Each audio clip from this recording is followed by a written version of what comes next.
Waziri wa Kawi Opiyo Wandayi amebaini kuwa aliyekuwa katibu katika wizara ya Kawi, idara ya mafuta, hakumuuliza wakati wa uagizaji wa mafuta ya viwango duni. Akihojiwa na kamati ya Kawi ya Bunge la Kitaifa, Wandayi amedokeza kuwa uagizaji wa mafuta yale haukufuata taratibu zilizowekwa za G2G na alipofahamu vile alisimamisha uagizaji ule.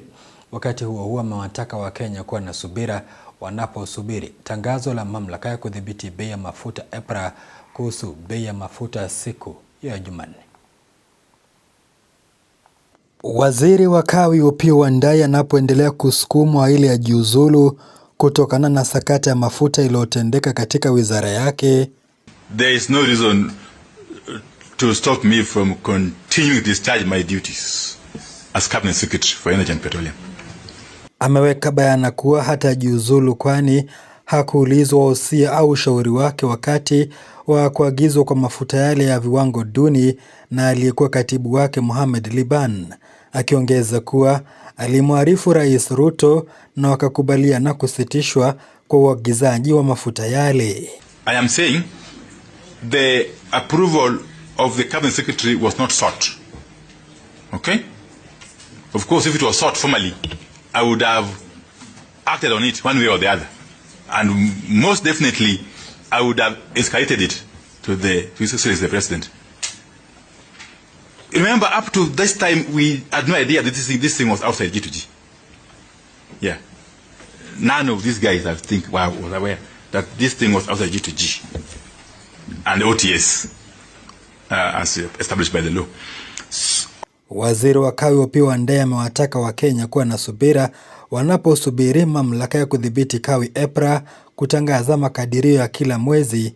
Tulipokuwa tunaandaa taarifa hii, Wandayi alibaini kuwa hakuwa amefahamu iwapo kutakuwa na nyongeza ya bei ya mafuta au la. Now, obviously, no, we cannot preempt what EPRA will announce tomorrow. Even as I speak, I haven't been briefed. I'll be briefed, of course, in the course of the day. Petroleum products has increased worldwide. I want to urge Kenyans to be patient and wait for tomorrow, when EPRA is going to make the announcements officially and